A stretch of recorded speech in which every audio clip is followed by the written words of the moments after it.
जैसे हमारे शरीर में एक लय है, वैसे ही पूरी प्रकृति में, पूरे ब्रह्मांड में एक लय है। सूरज का उगना और डूबना, मौसमों का बदलना, फूलों का खिलना और मुरझाना, ज्वार भाटा का आना जाना, यह सब एक महान ब्रह्मांडीय संगीत का हिस्सा है। सामवेद इस ब्रह्मांडीय लय को समझने और उसके साथ तालमेल बिठाने का एक माध्यम है। वैदिक ऋषि प्रकृति के बहुत करीब रहते थे।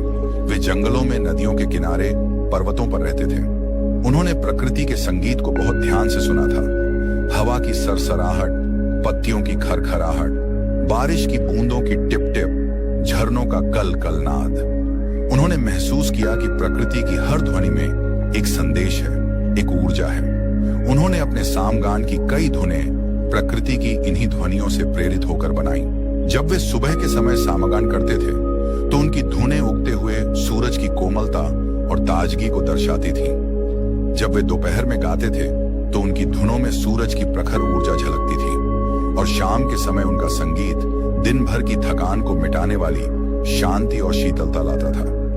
यह प्रकृति के चक्र के साथ खुद को सिंक करने यानी समकालिक करने का एक तरीका था। सामवेद के मंत्र केवल देवताओं की स्तुति नहीं करते, वे प्रकृति की शक्तियों की भी वंदना करते हैं। उसमें उषा भोर, सूर्य सूरज, वायु हवा और आप जल जैसे प्राकृतिक तत्वों को देवता मानकर उनके लिए गीत गाए गए हैं। यह प्रकृति के प्रति एक गहरा सम्मान और आभार का भाव है।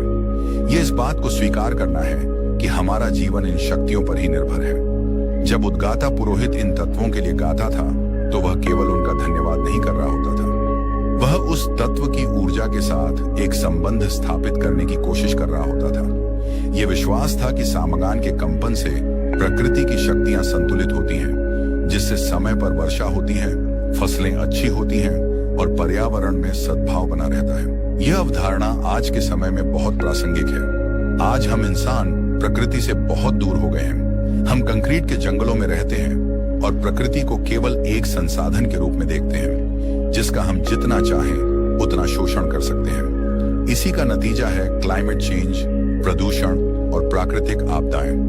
हम प्रकृति की लय को खराब कर रहे हैं और इसलिए हमारा अपना जीवन भी बेसुरा और असंतुलित हो गया है। सामवेद हमें याद दिलाता है कि हमें प्रकृति के साथ फिर से एक संवाद स्थापित करने की जरूरत है। हमें उसके संगीत को फिर से सुनना सीखना होगा।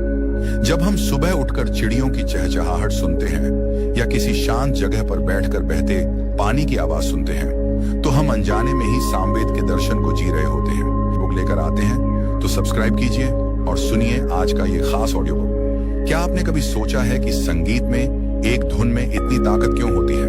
क्यों एक गाना आपको रुला सकता है तो दूसरा आपको जोश और हिम्मत से भर देता है? क्यों मंदिरों की घंटियों से लेकर ध्यान के मंत्रों तक ध्वनि का, आवाज का इतना महत्व है? इन सभी सवालों का जवाब हजारों साल पहले लिखे गए एक अद्भुत ग्रंथ में छिपा है, जिसका नाम है सामवेद। सामवेद हमें सिखाता है कि जीवन केवल घटनाओं का एक क्रम नहीं है, बल्कि यह एक संगीत है। इसमें सुख के ऊंचे सुर हैं तो दुख के नीचे सुर भी। इसमें कभी गति तेज होती है तो कभी धीमी। एक सुखी और संतुलित जीवन जीने का मतलब है इन सभी सुरों के बीच एक तालमेल, एक हार्मनी बनाना। जब हम सिर्फ शब्दों पर ध्यान देते हैं तो हम जीवन के तर्क को समझते हैं, लेकिन जब हम उसके पीछे छिपे संगीत को सुनते हैं तो हम जीवन के जादू को, उसके भाव को महसूस करते हैं। सामवेद हमें यही भाव, यही एहसास थामना सिखाता है। तो सुनते हैं तो हम जीवन के जादू को, उसके भाव को महसूस करते हैं। सामवेद हमें यही भाव, यही एहसास थामना सिखाता है। यह सिर्फ एक धार्मिक ग्रंथ नहीं, बल्कि यह ध्वनि और चेतना के संबंध को समझने की एक कुंजी है। यह हमें बताता है कि कैसे सही सुर और सही कंपन का उपयोग करके हम अपने मन को शांत कर सकते हैं, अपनी ऊर्जा को अधिक कर सकते हैं और अपने भीतर छिपी हुई शक्तियों को जगा सकते हैं। अगर आपने कभी किसी संगीत या भजन को सुनकर अपने अंदर एक अद्भुत शांति या ऊर्जा महसूस की है, तो कमेंट में संगीत की शक्ति जरूर लिखें, क्योंकि आप अनजाने में ही सामवेद के मूल सिद्धांत का अनुभव कर रहे थे। यह तो बस एक झलक थी उस रहस्यमयी दुनिया की, जिसका दरवाजा सामवेद हमारे लिए खोलता है।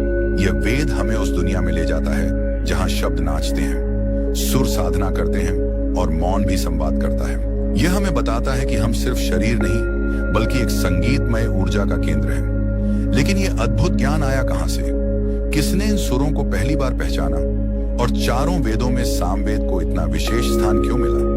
इन सवालों के जवाब हमें वेदों के इतिहास और उनकी संरचना में और भी गहरे उतर